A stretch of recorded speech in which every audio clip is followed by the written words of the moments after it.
Hello friends, welcome to our world. আমরা তো আমাদের যাত্রা শুরু করে দিয়েছি দারিংবাড়ি থেকে কেওনঝড়ের উদ্দেশ্যে।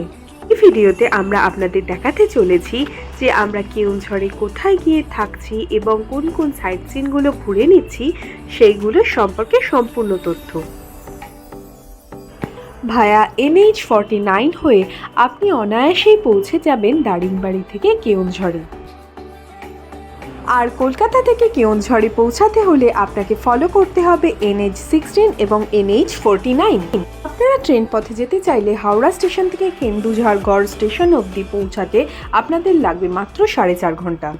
হচ্ছে আমাদের ডিউলাক্স রুম, ডবল বেড, আর ওইদিকে আছে হচ্ছে dressing table, AC, sofa set, আর টিভি রয়েছে একটা, আর একটা ক্যাবিনেট রয়েছে বাথরুমে বেসিন, মিরর, এখানে সেপারেট বাথরুমে শাওয়ার, গিজার রয়েছে, বালতি অ্যান্ড কোমোড সিস্টেম। আমাদের এইটারই ভাড়া পড়েছে প্রতি রাতের জন্য 1300 টাকা করে। ওটিডিসি পান্থনিবাস, মানে যেটা কেওনঝড়ে, তার রুফের ভিউ আমরা দেখেছি ওটিডিসি যে লোকেশনগুলো সেগুলো খুব সুন্দর জায়গাতেই থাকে, তাই আপনারা যদি ওটিডিসিতে এক রাত হলেও থাকতে চান তাহলে অ্যাটলিস্ট 1-2 দিন আগে থেকে আপনাদের বুকিং করে নেওয়াই ভালো।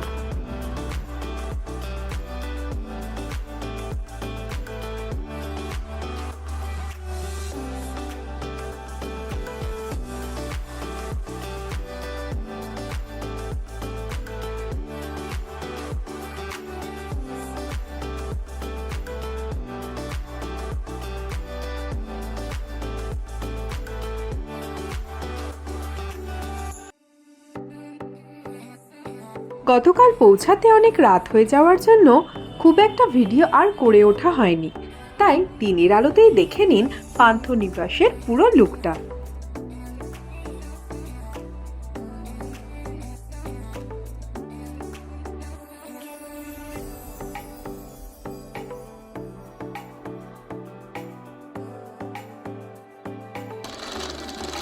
হাতে আছে আমাদের মাত্র আর একটা দিন, তাই চটজলদি কাছাকাছি যে সাইট সিনগুলো আছে সেইগুলো তাড়াতাড়ি করে ভিজিট করে নেওয়াই হচ্ছে আমাদের উদ্দেশ্য। উইকেন্ড ডেস্টিনেশন হিসেবে কেওনঝড় বেশ পপুলার, তাই কলকাতা থেকে আপনারা যদি কেওনঝড়ে আসেন তাহলে হাতে অ্যাটলিস্ট 2 দিন সময় নিয়ে আসাই শ্রেয়। আপনারা যদি কেওনঝড়ে লোকাল ট্যুর গাইড অথবা লোকাল গাড়ি নিয়ে ভিজিট করেন সাইট সিনগুলো তাহলে হয়তো অতটা প্রবলেম হবে না, কিন্তু নিজেদের গাড়ি নিয়েই যদি লোকেশনগুলো দেখতে চান তাহলে পুরোপুরি জিপিএসের উপর ভরসা না করে অ্যাটলিস্ট লোকাল লোকেদের কাছ থেকে লোকেশনগুলো জেনে নেওয়া ভালো।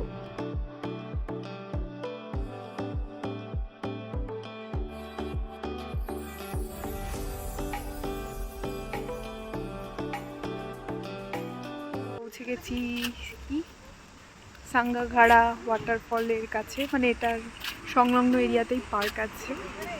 এখানে হচ্ছে পার্কিং এরিয়া, অনেকটা পার্কিং এরিয়া, অনেকটা। কত টাকা করে টিকিট কাটতে হলো? 150 টাকা। মানে কি গাড়ি প্রতি? গাড়ি সমেত কি? আর পার হেড কত? পার হেড 30 আর গাড়ি 50? ও আচ্ছা, এই হচ্ছে ব্যাপার। পার হেড 20, গাড়ি 50। পার হেড 20, গাড়ি 50। স্ন্যাক্সের দোকান আছে এখানে। বাবা এখানে এসে দোকানপাট দিই, স্ন্যাক্সের দোকান। বাবা সত্যি আচারের দোকান, কি সুন্দর স্মেল। দারুণ। আমরা আসলে যেহেতু অনেক জায়গা ঘুরলাম একসাথে, রম্ভা, গোপালপুর, দারিংবাড়ি, তো কলকাতা যাওয়ার পথেই আমরা কেওনঝড়ে এক রাত স্টে করছি। ভাবলাম যে এখানে আমাদের ওটিডিসির পান্থনিবাসের কাছে যে স্পটগুলো পড়ছে, মানে যেইগুলো আমরা একদিনে কভার আপ করতে পারবো আর একটু রিল্যাক্সলি ঘুরতে পারবো, বেশি হেকটিক না করে ট্যুরটা, তো সেইগুলোই ঘুরছি শুধুমাত্র। দেখতে পাচ্ছি যে কি কি আছে। Distance of different tourist places from Sangagada, Padagada 4 kilometre from here, Khandadhar 54, আরও এটসেট্রা অনেক জায়গা আছে, দেখতেই পাচ্ছ ভিডিওতে। এখান থেকে যেগুলোর দূরত্ব মানে দেয়া আছে। এখানে ওই কি কি স্ট্রিক্টলি প্রহিবিটেড সেগুলো আছে লেখা, টাইমিং আছে এখানে। ওপেনিং টাইম সকাল 7টা থেকে বিকেল 6টা অবধি। এইখান থেকে পার্কের মধ্যেটায় ঢোকে, এই যে এই সাইডে। আর পাশেই রয়েছে এই বড় একটা লেকের মতো, এখানে ওয়াকিং পাথও আছে লেকের ধার দিয়ে। মাঝখানে দেখতে পাচ্ছি একটা বিশাল বড় শিব মূর্তি। কি সুন্দর হিলের ভিউ।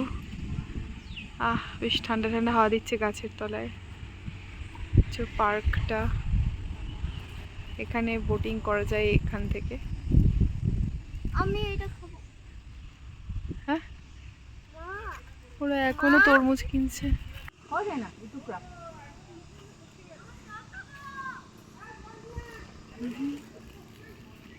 ব্রিজ। চিৎকার করছিস কেন? সিঁড়ি দিয়ে উঠতে হবে অনেকটা। কি এদিকে ওয়াটারফল আছে নাকি? ও আচ্ছা আচ্ছা। এই উপরে উঠলাম, এখানে এই বাঘ, ডাইনোসর, তারপরে এদিকে বাঘ, আরও অনেক কিছু অ্যানিমালসের স্ট্রাকচার আছে, ওদের সঙ্গে ফটো তোলার জন্য। তাহলে ওরা হ্যাঁ, খাবে, আমরা আরও চলে যাব। কিছুটা। হ্যাঁ, এই তো দূর থেকে দেখা যাচ্ছে। দূর থেকে হনুমান দেখা যাচ্ছে। এই সেই ওয়াটারফল। ও, সেখান থেকেই কি সুন্দর লাগছে, দারুণ দারুণ।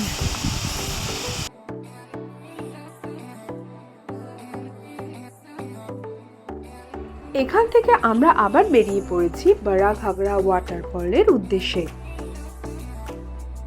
ওড়িশায় ট্রাভেল করার পর আমরা দেখতে পেলাম যে জায়গায় জায়গায় রোড কন্ডিশন অনেকটাই বেটার হয়ে গেছে। এখন আমরা চলে এসেছি বড়া ঘাগরা ওয়াটারফলের কাছে, যেটা মানে একটু পায়ে হাঁটতে হবে। এখানে একটা বেশ লেক আছে, বিশাল তাপ লেক আছে, আর বেশ কিছুটা হেঁটে যাওয়ার পথ আছে। এটার সিনিং বিউটি।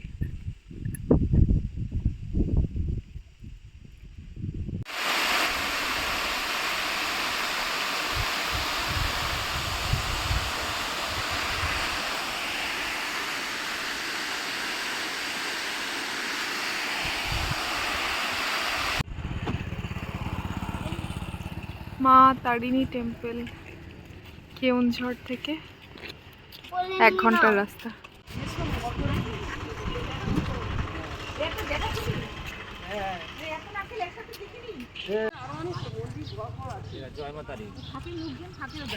মা তারিণী একটা দেখেছিলাম, তাড়াতাড়িনি, আর এটা হচ্ছে শুধু মা তারিণী। কত কিলোমিটার আসলাম আমরা? 51 কিলোমিটার। 51 কিলোমিটার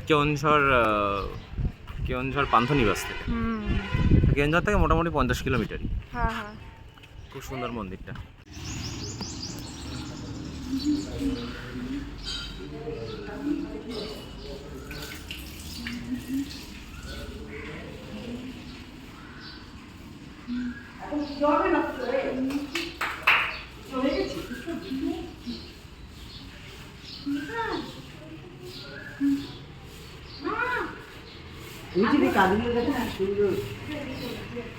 কাঠের তৈরি না?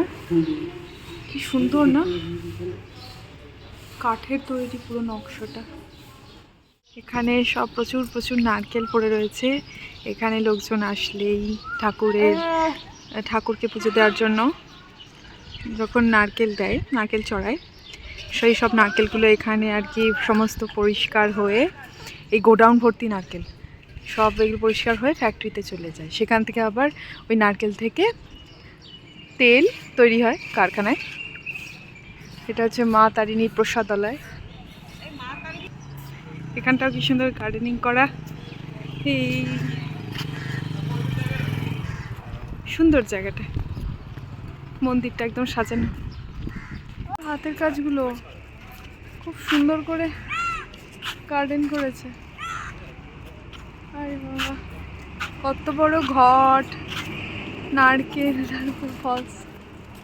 এটা মন্দির, এটা হচ্ছে গেট নাম্বার 1। আমরা 3 নম্বর গেট দিয়ে ঢুকেছি। মনে হয় মন্দিরে কিছু পুজো টুজো আছে, বাঁশ টাস বাঁধা হচ্ছে।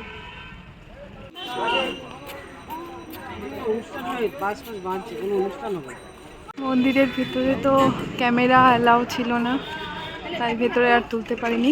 ঠাকুরের পুজো হচ্ছে, আর ছোট্ট কালী মায়ের মানে মূর্তি লাল পাথরের, সেখানে সবাই ঠাকুরের ডালা চড়াচ্ছে, ঠাকুরের স্নান হলো, আর ঠাকুরকে প্রসাদ খাওয়ানো হচ্ছে।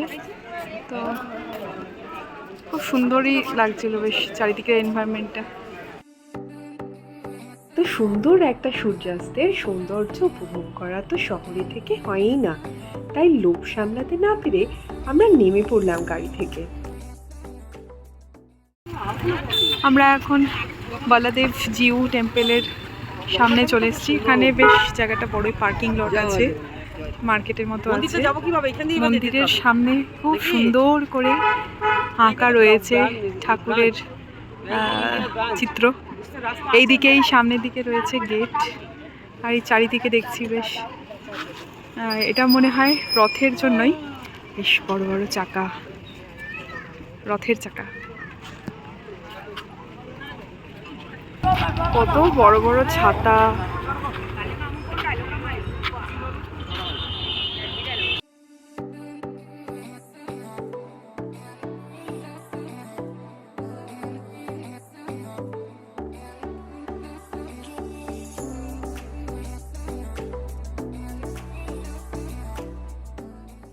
ভেতরে ঠাকুরের ফটো অ্যালাউড না, তো তাই বাইরে থেকেই যতটা সম্ভব আমি দেখানোর চেষ্টা করছি। এখানে রয়েছে ঠাকুরের পালকি। এখন মেন মন্দিরের ভেতরে আমি প্রবেশ করব ঠাকুর দেখতে। এটাও নিতে পারিস, সুন্দর আছে। আর এটা একটা বর্ডার, এটা অবশ্য বেশি বিজি এত পারবি না। অনেক এক একটা ডিজাইন এক এক, মাঝখানে একটা সরে যাচ্ছে। হ্যাঁ, এক একটা হ্যাঁ, প্রত্যেক কোনোটা ম্যাচ নেই।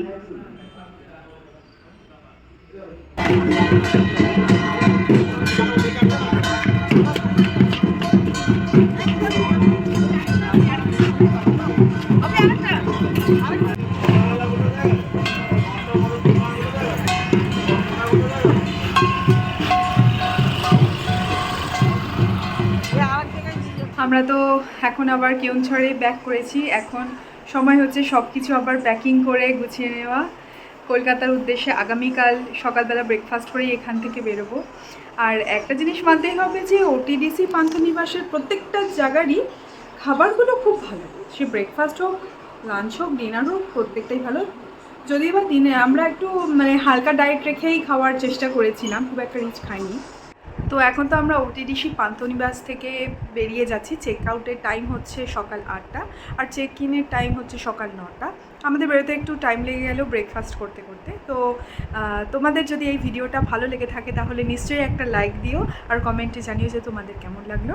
আর যদি এখনও সাবস্ক্রাইব করে না থাকো তাহলে এখনই সাবস্ক্রাইব করো, আর তার পাশে যে বেল বাটনটা আছে সেটা প্রেস করো, তাহলে আমাদের আগামী দিনের আরও অনেক নতুন নতুন ভিডিও আছে, সেইগুলো তোমরা অটোমেটিক্যালি তোমাদের নোটিফিকেশান বক্সে পেয়ে যাবে। কেওনঝড় থেকে কলকাতা যাওয়ার পথে আমরা সোমপাটনা হয়ে ভাবলাম যে এই শিব মন্দিরটা দর্শন করে যাই। তো মন্দিরের ভেতরে জুতো খুলে প্রবেশ করতে হবে। তার মধ্যে এসেছিলাম শিব মন্দির, ভেতরে তো ফটো তোলা অ্যালাউড না, আর এটা হচ্ছে তার সংলগ্ন এলাকা, পাথরের এলাকা। এটা হয়তো বর্ষার জলে পুষ্ট নদী, বর্ষাকালে এইটা পুরো একদম জলে ভর্তি থাকে। এখন তো গরমকাল বলে শুকিয়ে গেছে। কুলফিটা কেমন খেতে? আমার ভালো লাগলো কুলফি, খুব ভালো ছিল। আরো খাবো, আমি গোলটা খাবো, গোল।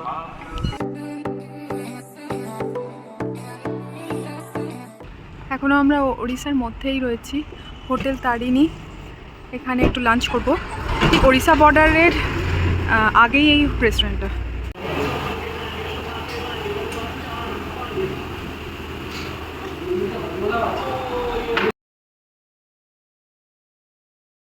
কেমন ছিল হোটেলে? ভালো খাবার। খালি হ্যাঁ হ্যাঁ ভাতটা বলে মাছ ভাজাটা ভালো ছিল। এক এক জায়গায় চাল পেয়েছি কেমন ছোট ছোট ঠিকই, কিন্তু টেস্ট নেই চালে। হ্যাঁ এটা ভালো ছিল খাবারটা, তারিণী হোটেল। আপনাদের সঙ্গে দেখা হবে আবার কোনো ডেস্টিনেশনে। এখনের মতো আপনাদের এখানেই বিদায় জানাই না।